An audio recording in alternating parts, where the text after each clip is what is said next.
Everyone. Dear students, आइए शुरू करते हैं फर्स्ट यूनिट का हमारा अगला चैप्टर और ये है dimensional analysis.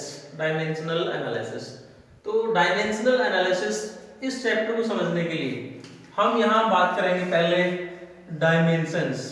What are dimensions? Dimensions क्या होते हैं, उसके बाद में डायमेंशनल फार्मूला और फिर समझेंगे डायमेंशनल इक्वेशन। तो पहले डायमेंशंस को समझने के लिए देखो हमने हमारे पिछले वीडियो में पढ़ा था कि we have 7 fundamental physical quantities और 7 बेस क्वांटिटीज। हमारे पास में 7 बेस क्वांटिटीज कौन कौन सी? देखो, mass, length, time, temperature, electric current, luminous intensity और अमाउंट ऑफ सब्सटेंस। इनको हम क्या कहते हैं? फंडामेंटल फिजिकल क्वांटिटीज, और ये कहते हैं these are base quantities, 7 base quantities. जब हम डायमेंशंस की बात करते हैं, डायमेंशनल फार्मूला डायमेंशंस की बात करते हैं, तो इन बेस क्वांटिटीज को रिप्रेजेंट करने के लिए हमने 7 बेस यूनिट बना रखी है। मास के लिए जो बेस यूनिट है वो क्या बना रखी है? एम। मास को रिप्रेजेंट करते हैं कैपिटल एम के द्वारा, लेंथ को एल से, टाइम को कैपिटल टी से, टेम्परेचर को केल्विन से के, इलेक्ट्रिक करंट की जो यूनिट होती है वो एम्पेयर, एम्पेयर से ए, ल्यूमिनेस इंटेंसिटी के लिए सीडी, और सीडी का मतलब कहां से ले रखा अपन ने? कैंडेला, जो इसकी यूनिट होती है कैंडेला, ऐसा यूनिट होती है। और जो अमाउंट ऑफ सब्सटेंस है इसके लिए यूनिट क्या थी? मोल। और इन सभी बेस यूनिट को हम क्या करते हैं? स्क्वायर ब्रैकेट के अंदर एनक्लोज कर देते हैं। तो हमारे पास में जो 7 बेस यूनिट आ गई, these are 7 base units, M, L, T, K, A, C D का मतलब कैंडेला और M O L mole. These are known as 7 dimensions of physical world. इनको हम कहते हैं मास, लेंथ, टाइम, जो केल्विन है, एम्पेयर है, कैंडेला है, मोल है, क्या कहलाते हैं ये? 7 डायमेंशंस ऑफ फिजिकल वर्ल्ड। जो हमारी यूनिट क्या है? Physical world and measurement. तो ये फिजिकल वर्ल्ड के क्या है? ये 7 डायमेंशंस हैं। अब देखो, किसी भी फिजिकल क्वांटिटी को रिप्रेजेंट करने के लिए हमारे पास ये जो 7 बेस यूनिट है हम इनका यूज करेंगे। जैसे मान लो हम मास की बात करते हैं, तो मास के लिए बेस यूनिट क्या लेंगे? एम। उसी प्रकार से किसी मेजरमेंट में लेंथ आ जाती है, तो उस लेंथ को रिप्रेजेंट करने के लिए किसका यूज करेंगे? एल का, टाइम के लिए टी का, और टेम्परेचर के लिए के का, इलेक्ट्रिक करंट के लिए ए का, luminous intensity C D, amount of substance mole. तो ये क्या हो गए? 7 डायमेंशंस ऑफ फिजिकल वर्ल्ड। अब देखो, यहां से हम समझते हैं कि what is meant by dimensions. Dimensions से क्या मतलब है? जैसे हम एग्जांपल लेते हैं, एक एग्जांपल लेता हूं। Suppose we know that area. Area क्या होता है? लेंथ इनटू ब्रेड्थ, लंबाई गुणा चौड़ाई। अब देखो, जब हम एरिया को इन बेस यूनिट की टर्म में रिप्रेजेंट करेंगे, तो लेंथ एल का, यहाँ पर एरिया क्या होता है? Length into breadth. लेंथ को रिप्रेजेंट करने के लिए हमने बेस यूनिट क्या ले रखी है? एल। और ब्रेड्थ क्या है? चौड़ाई। ये भी क्या होती है? डिस्टेंस, एक प्रकार की लेंथ ही है। तो इस ब्रेड्थ के लिए भी क्या आएगा? एल।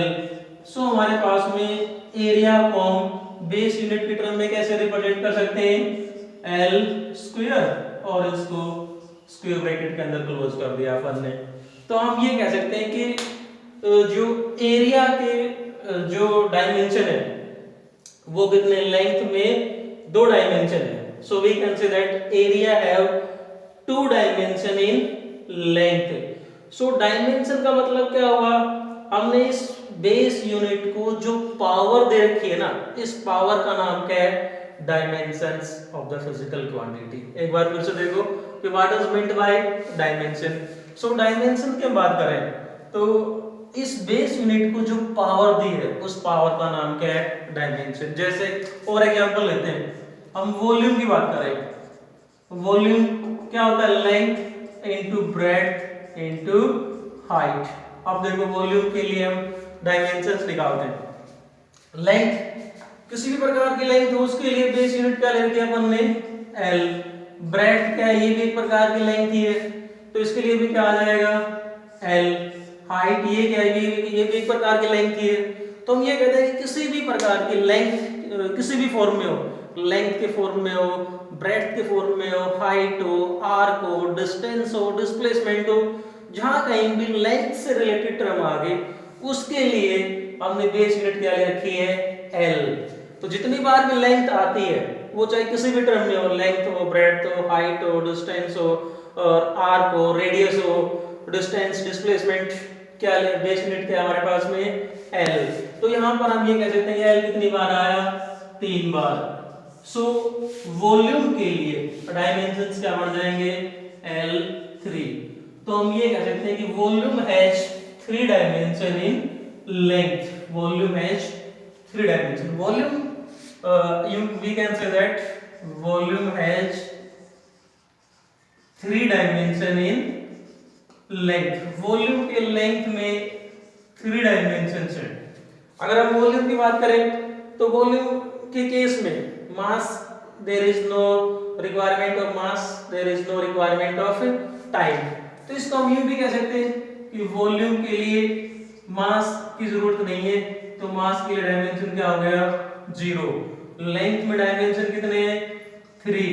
टाइम में there is no requirement of time, so हमने क्या कर दिया, n0 n3 t0। तो यहां से हम क्या कह सकते हैं कि वॉल्यूम हैज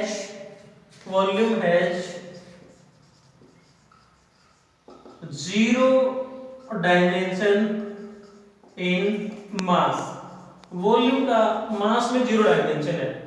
और लेंथ की बात करें 3 dimension in length, volume has 3 dimension in length, volume के लेंथ में 3 डायमेंशन होते हैं। और ये कहते हैं 0 dimension in time. So volume के लिए हमारे पास में ये जो टर्म आ गई इसको कहते हैं डायमेंशनल फार्मूला। ये जो टर्म है, ये वाली term, this is known as dimensional formula. तो वॉल्यूम का डायमेंशनल फार्मूला क्या बना, m0 l3 t0। अब देखो हम डिफाइन करते हैं what is meant by dimensions and dimensional formula. Dimensions और डायमेंशनल फार्मूले से क्या मतलब है। डायमेंशन मींस हमने ये जो बेस यूनिट है, इन बेस यूनिट्स को कितनी पावर दी है, the power given to base unit to represent a physical quantity या to represent derived unit of any physical quantity. किसी भी फिजिकल क्वांटिटी की डिराइव्ड यूनिट को रिप्रेजेंट करने के लिए हमने बेस यूनिट को क्या पावर दी है, that is known as dimensions. So हम ये कहते हैं कि what is meant by dimension. Dimensions means, अब हमारे पास डेफिनेशन आ गई, powers given to base unit. और बेस यूनिट कौन से हैं, जो हमने ये बना रखे हैं, एम एल टी के ए। और इन बेस यूनिट को जो पावर देंगे उसका नाम क्या है, dimensions. Powers given to base unit to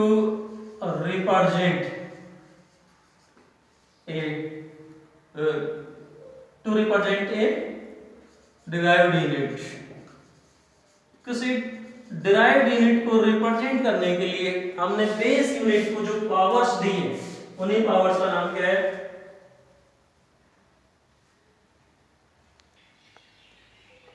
sorry एक मिनट फिर से। Dimensions means powers given to base unit to represent a derived unit of any physical quantity. किसी भी डिराइव्ड यूनिट को रिप्रेजेंट करने के लिए हमने बेस यूनिट को जो पावर्स दिए उन पावर्स का नाम क्या है, डायमेंशंस। जैसे हम एक एग्जांपल और लेते हैं, सपोज हम एक सिंपल एग्जांपल लेते हैं, स्पीड। स्पीड होती है distance upon time, speed is distance upon time. अब देखो हमने पढ़ा है कि हमारे पास में लेंथ किसी भी फॉर्म में हो, डिस्टेंस हो, डिस्प्लेसमेंट हो, लेंथ, ब्रेड्थ, हाइट, उसके लिए जो हमारे पास बेस यूनिट क्या है वो L, टाइम के लिए T। तो L अपॉन T, इसको हम ये कह सकते हैं L T minus one, T को ऊपर ले आते हैं तो स्पीड के लिए हमारे पास में जो ये पूरा क्या बनेगा, dimensional formula. This is known as dimensional formula. अब स्पीड में बेस यूनिट क्या क्या आते हैं, एल और टी। अब एल की यूनिट कितनी है, एक। So we can say that speed have one dimension in length and minus one dimension in time. तो इन बेस यूनिट को जो हम पावर्स देते हैं उन पावर्स का नाम क्या है, डायमेंशन। और ये जो सारी बेस यूनिट जो किसी फिजिकल क्वांटिटी को रिप्रेजेंट करती हैं इसका नाम क्या बन गया, डायमेंशनल फार्मूला। सो हम ये डायमेंशंस के बाद में हम इसको डिफाइन करेंगे, what is meant by dimensional formula. किसी फिजिकल क्वांटिटी के लिए डायमेंशनल फार्मूला को हम कैसे डिफाइन करेंगे, what is meant by dimensional formula. So dimensional formula means a formula which shows how and which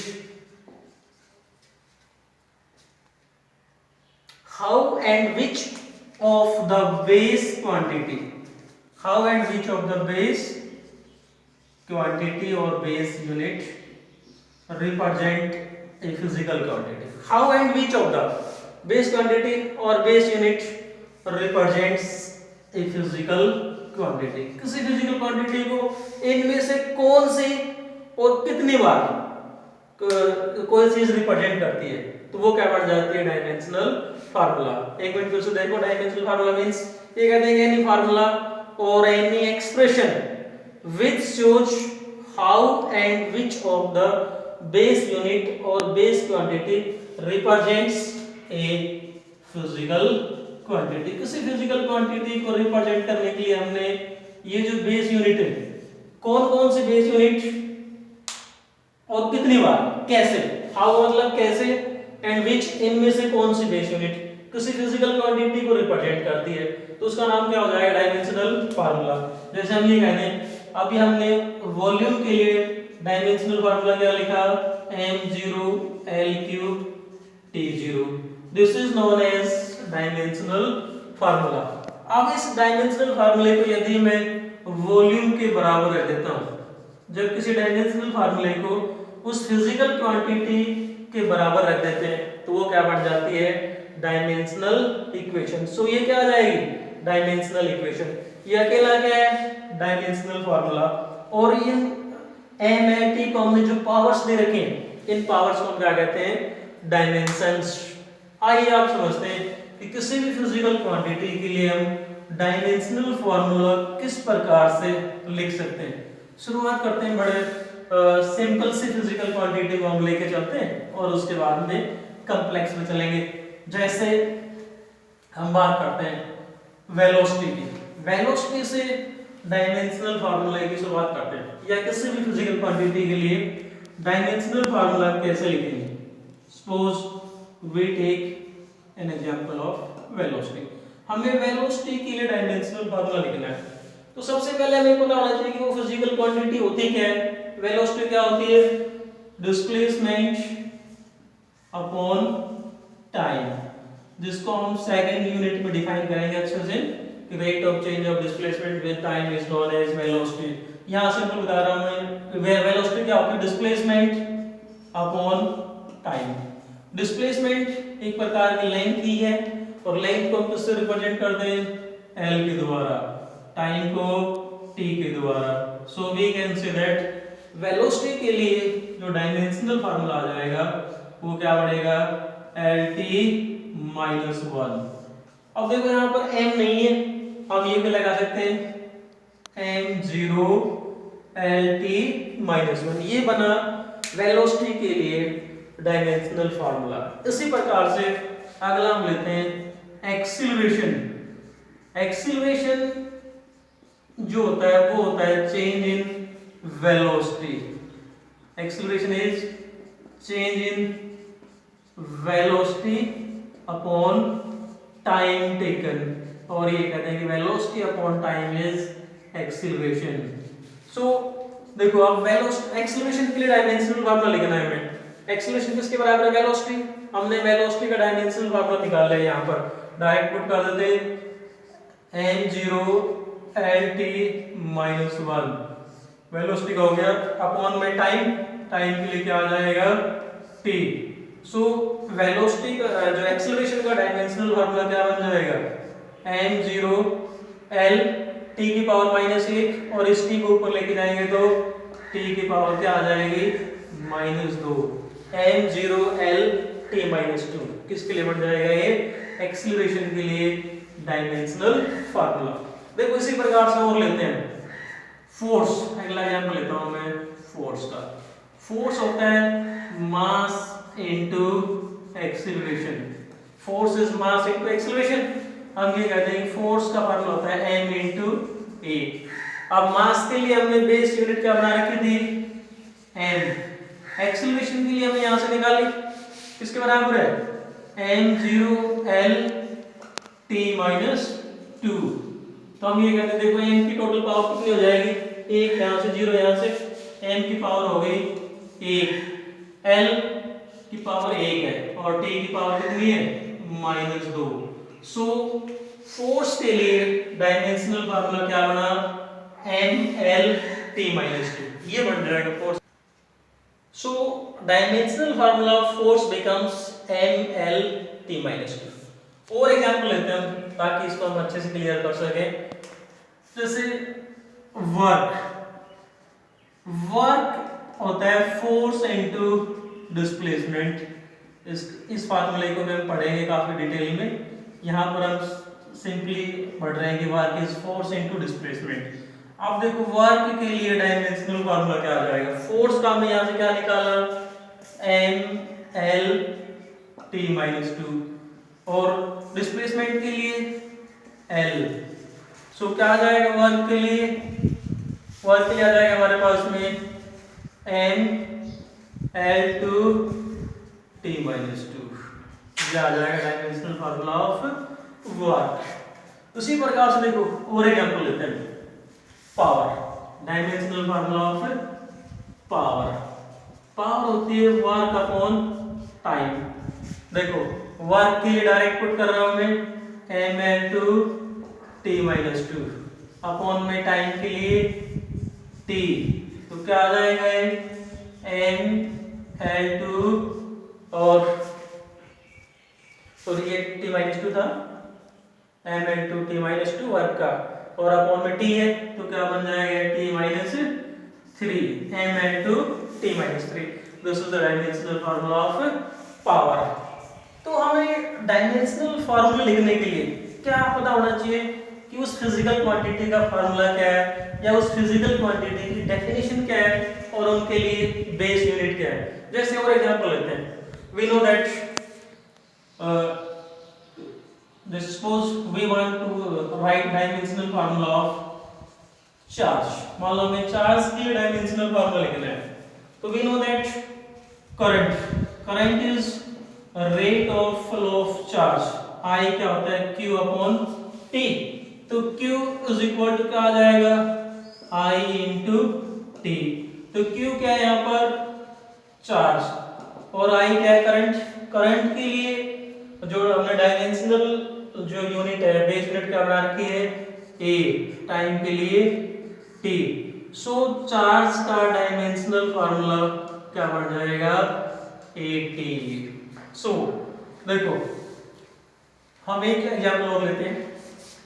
we know that work upon charge is equal to potential W upon Q is equal to V। इसको हम पढ़ेंगे।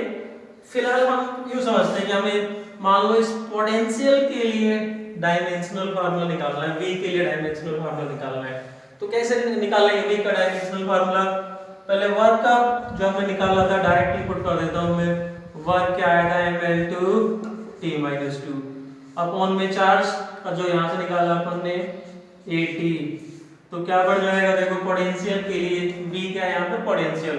Potential का dimensional formula ml2 t की power -2 यहां से t को ऊपर लेके जाएंगे तो ए की पावर -3, ए को ऊपर लेके चलेंगे तो ए की power -1। This is dimensional formula of potential. तो इसके अलावा कुछ एक जो डायमेंशनल फार्मूले मैं आपको होमवर्क के लिए देता हूं। जैसे सपोज आपको डायमेंशनल फार्मूला लिखना है लीनियर मोमेंटम। लीनियर मोमेंटम आप घर पे प्रैक्टिस करेंगे। लीनियर मोमेंटम P जो होता है mass into velocity, mass into velocity. तो कैसे करोगे? मास का डायमेंशनल फार्मूला लिखोगे, वेलोसिटी का डायमेंशनल फार्मूला लिखोगे और वहां से टोटल फार्मूला निकालोगे। क्या आ जाएगा? लीनियर मोमेंटम के लिए डायमेंशनल फार्मूला आ जाएगा। इसी प्रकार से और एग्जांपल लेते हैं, जैसे टॉर्क है। टॉर्क एक ही वर्ड है, टॉर्क। ये होती है force into displacement, force into displacement. अब हमने फोर्स के लिए पढ़ा है, डिस्प्लेसमेंट का लिखोगे, फोर्स का लिखोगे, डिस्प्लेसमेंट का लिखोगे और फिर क्या आ जाएगा? टॉर्क का डायमेंशनल फार्मूला। इसी प्रकार से जैसे मान लो एग्जांपल लेते हैं काइनेटिक एनर्जी। काइनेटिक एनर्जी होती है 1/2 mv²।